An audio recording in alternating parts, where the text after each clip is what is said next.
Well, hello.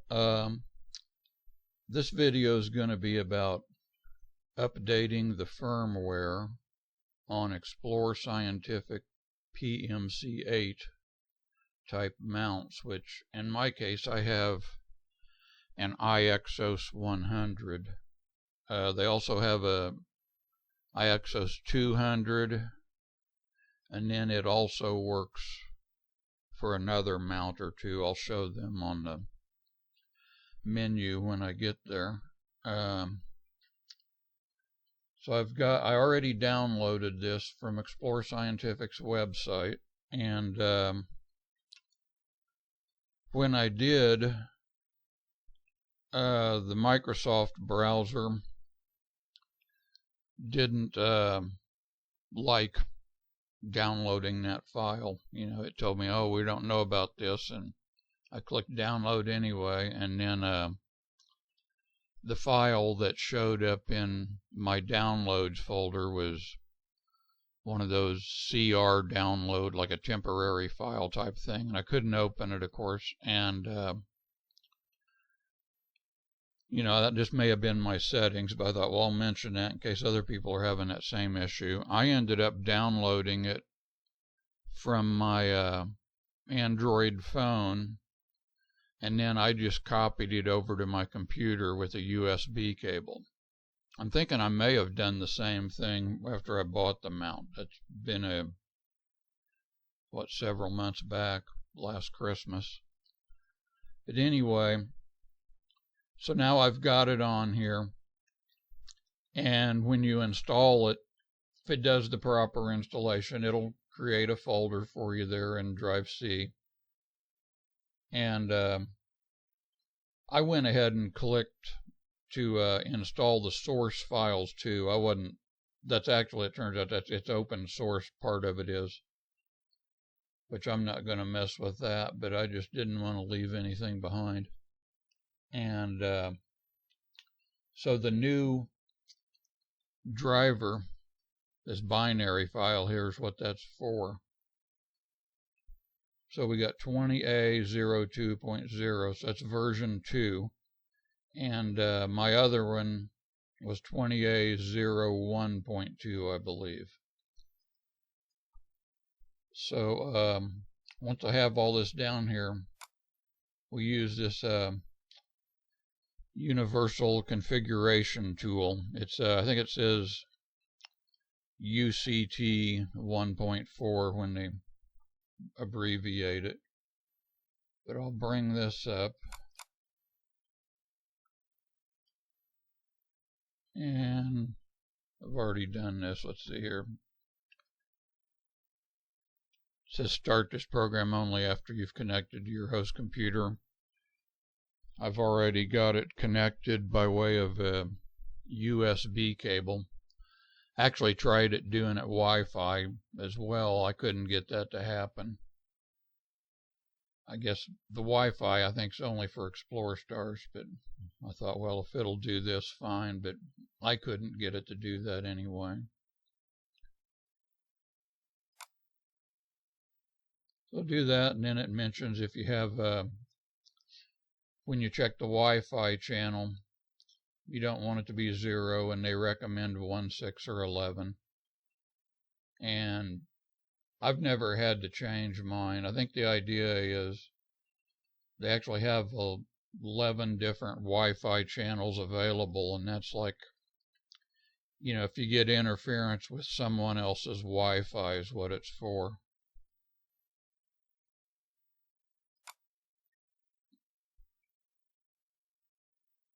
Okay.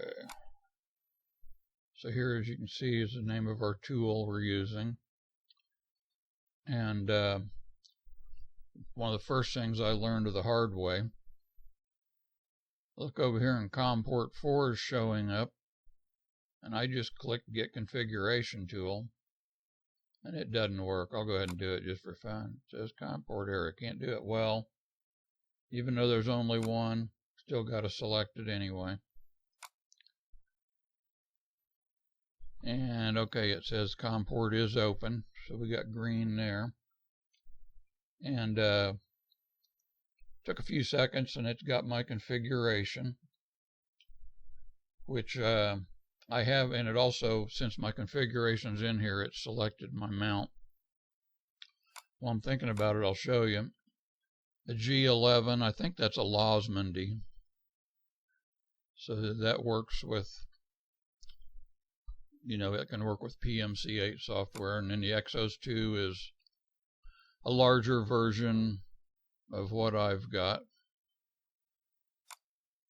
And then this iEXOS 100BT is one that works with Bluetooth, which of course mine doesn't, and I'm not positive. I don't think I can even convert mine to it, and I'm really not planning to try to. There's instructions in there about it, and it involves opening up the circuit board on your mount, and so you can access that and connecting jumper wires, and if you're under warranty, that's an issue. And so I guess there's two versions of the 200. I think there's a newer one and an older one, and I'm not sure what the Titan and the Scotty are. There's another one I hadn't seen that. Anyway, there's a few different mount types that this works with. And as far as my configuration, I had changed my sidereal guiding rate and dex guiding rate. I was trying to guide the other night, and this was originally set on 40.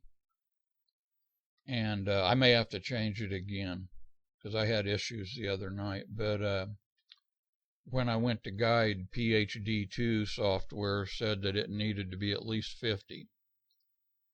And I had moved it up and changed it, and then it didn't seem to do it. And then I found out I also had to do that in the ASCOM driver, so I had to do it a couple times. But then I had an issue with my mount. I think I just didn't have it balanced right, and it wasn't working for me. But anyway, I've got the other stuff here, and I'm set for Northern Hemisphere, and then I don't have this one checked because I want my auto guider port to work. Shows my Wi-Fi is set to channel 11. Your slewing motor, current value, let's see, so for slewing it's at 900, for tracking 600, and you can click this and it'll show your currents, the limits, and it says the minimum is 400, max 900. And see down here, I've already done the new version in here, but if I hadn't done this yet, in my case it would have still said A01.2, I believe it was. But you can see this one here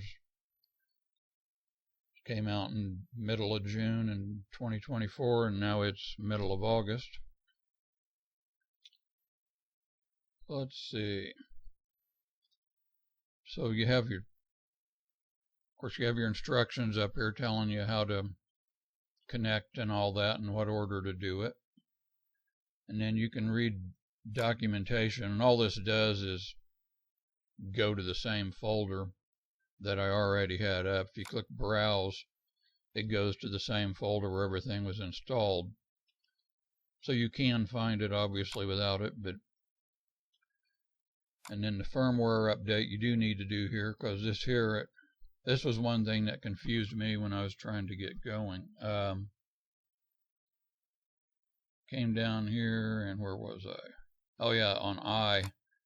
It says use the browse and program button to find and load the firmware. Well, at that time, I had this tab selected, instructions, because that's just what comes up automatically. So I couldn't find the button. So I started searching around, and when I hit firmware update here, then you've got the program button in the browse. So you go there, and you would select this.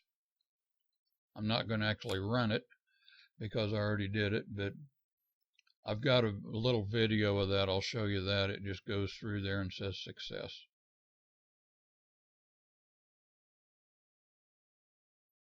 Use program button to burn the code into the PMC8. Boom. Results will be saved. Text. Yes.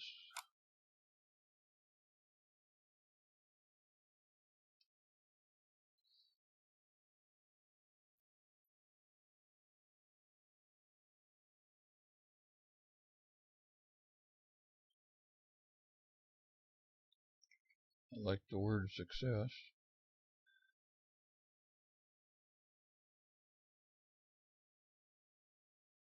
PMC8 is booting. Doing its thing.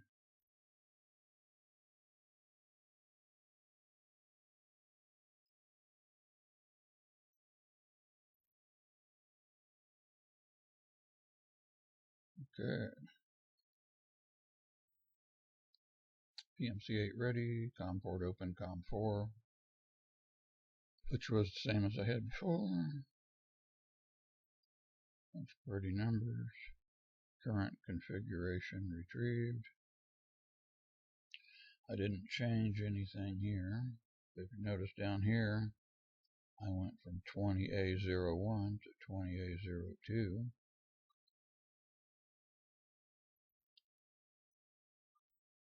So I should be good. I've got the new firmware. So it looks like if you follow the instructions and do it right, it's just a little confusing if you're not familiar with this stuff. Everything looks to be a success. Went through and checked everything out, loaded the new stuff, rebooted. Now it's just out to try it out. Let's see, what else can I show you?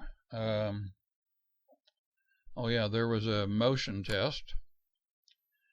If you want, you can do quite a few things with this. You can move. They've got it left and right for declination, but you can move it. You can change your slewing speed. On here, 10's the fastest. You might hear the motor go. And we'll do the same with clock with the RA. Much louder. I don't know if that's loud. One time when I had that on here, it was really noisy. This ESSI test, I think it's just a connection, because if you click it, it just comes in and says you have connection. So I don't know exactly what that stands for. Okay, and then it gets the configuration.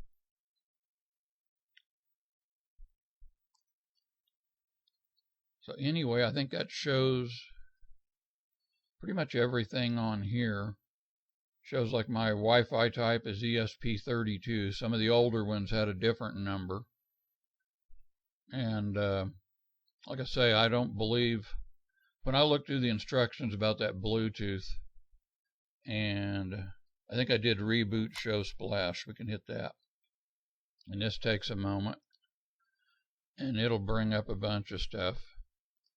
And if Bluetooth is available, it should say something in here about Bluetooth.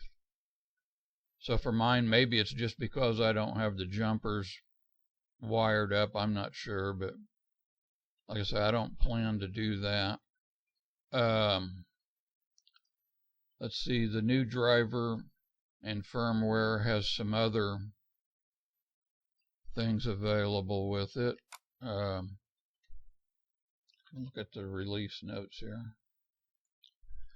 So this talks about some of the new features.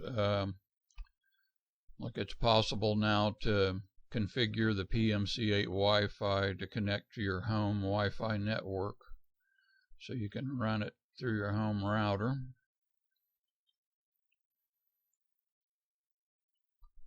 To do this, you need to use the UFCT 1.4 tool instead of the old one, which was 1.3. Of course, the firmware has to be used with the new driver.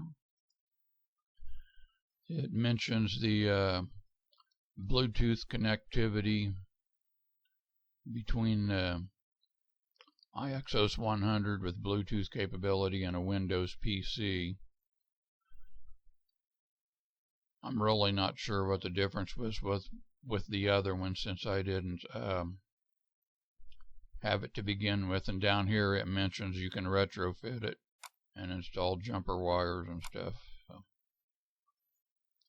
has instructions for configuring to connect to your home network through the Wi-Fi. And then it has some firmware features. It mentions that groups.io has a Explore Scientific PMC8 group if you want to ask questions and stuff, and they're pretty good with that. Wes McDonald runs that. He really helps a lot of people. It's a pretty long document. I'm going to try to cover all of it, but it mentions that if you use this driver with PhD2, you have to be sure to check the PhD setting to reverse declination output after the meridian flip.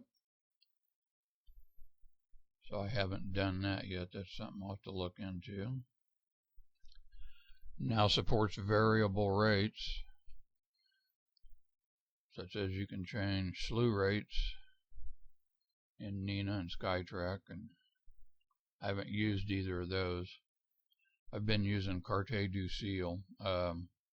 With it, I haven't been able to slew with Carte du Ciel for some reason. I can connect with it and tell it to go to different objects, but when I slew, I end up using the ASCOM hub tool and slew with it manually.